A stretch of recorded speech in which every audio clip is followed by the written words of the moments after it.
2.6%, 94.8%, and 270,000 units. Those are the key stats for the U.S. apartment market as of first quarter 2013. We're going to explain what those mean here on Apartment Market Dynamics from MPF Research. And joining me in the fun, Greg Willett, the VP of Research and Analysis at MPF. And Greg, the key number that perhaps is going to draw the most attention from folks is the first one I mentioned, 2.6%. Let's tell the folks what that means. 2.6%, that is the annual change in effective rents as of first quarter. I think that's the one that everybody is interested in and wondering what's happening in the marketplace. Let's show you a chart here and put that in perspective for you. What we see is that coming out of the recession, annual rent change turned positive in third quarter of 2010 and pretty quickly grew to a peak of 4.8% at the end of 2011. Since then, the growth pace has cooled gradually. Rents have continued to go up, but each quarter's results have been just a little bit below what occurred in the same quarter of the previous year. For example, rents jumped 0.5% specifically during the January to March 2003 timeframe, compared to 0.9% growth seen in the January to March 2012 period. So the annual pricing bump now is right in line with the average that's been posted over the past couple of decades. So I guess we can say in terms of pricing, we've returned to normal. And let's jump into a list of metro-level rent growth leaders, always something interesting to see. And what we've got here is the top 10 list for large markets, the top 50 markets in the U.S. And on the top of the list, we see the three Bay Area markets, San Francisco, Oakland, and San Jose, all right around 6%. And while those are still showing significant growth, it's important to point out that they were all at double-digit rent growth not too long ago. Then you see Denver and Austin right around 5% year-over-year rent growth. And Seattle, Portland, Houston, and New York are right around 4%. And rounding out the top 10, West Palm Beach at 3.3%. You know, looking at that 3.3% number in the number 10 spot, there are a bunch of metros that are really just a hair under that 3% level and would make the very close to the top 10. That includes Pittsburgh, Detroit, Minneapolis, St. Paul, San Antonio, Boston, Los Angeles, Chicago, and Columbus. But again, they're a hair under 3%. What that really means is they're pretty close to the national average. And most of the other markets across the U.S. a little bit below that national average. So what we're really seeing a convergence from across the markets to near that national norm. You still do have a couple of markets that are trailing and losing pricing power. The two big markets that are still in negative territory, Las Vegas minus 1% and Virginia Beach minus 0.6%. Not a change from what the pattern has been. Those have been the two laggards for the last couple of years. And let's jump now into the occupancy stats. And here on that chart, you see the number 94.8%. That is the current occupancy rate. And as you can see, occupancy has been holding pretty steady right around that 95% mark since Q3 of 2011. And so the rate has come in just a tick or two above or below that figure now for 7 straight quarters. That means supply and demand are coming in at similar levels. During the past 12 months, we absorbed 86,569 units, and we completed a little more than that at 107,626 units.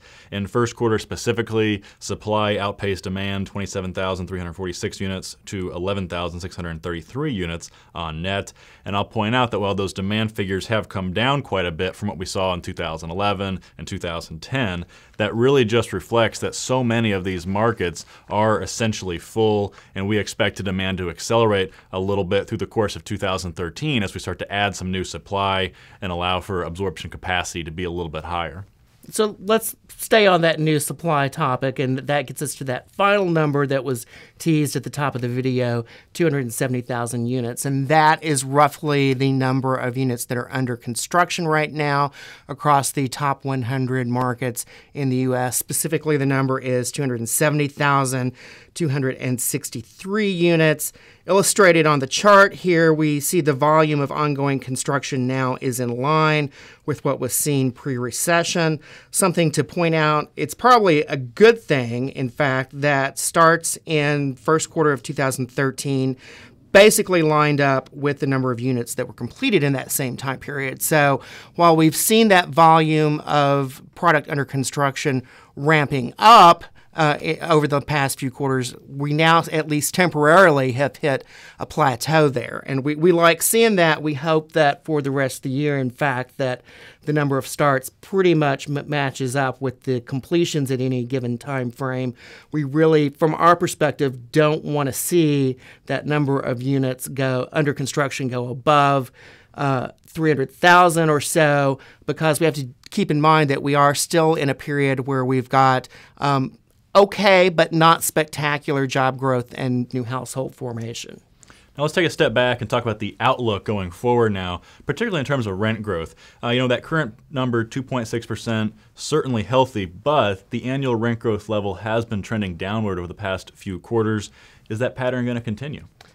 We think it might for one more quarter at least. And what we see as we talk to operators, there's a whole lot of defense being played in the marketplace. They're looking at this product about to be delivered, and they want to be completely full whenever that new product starts coming online. So they're being pretty conservative on where they're pricing units. But what we think will actually happen is that we get in the last half of 2013, everybody will see that the new supply that's coming online is leasing well without doing any real damage to the performances of the existing stock. Operators might get a little bit more confident. And so as we get on into the year, we really think that rent growth number will come up to about 3% again before then cooling back to during 2014 back to that 2.5% level or so. So obviously construction and supply are going to be some key factors to watch in 2013. And we're going to talk about those in our next video. So join us again next time. And we'll be talking about more specifically where a lot of that construction is occurring and what impact it may have. So until then, for Greg Willett, for MPF Research, I'm Jay Parsons. Thank you for watching Apartment Market Dynamics.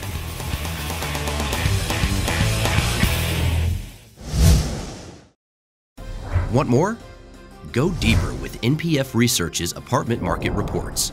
From a national level, down to individual metros, to specific neighborhoods, MPF Research has been providing unparalleled apartment market intelligence to the multifamily industry for almost 5 decades.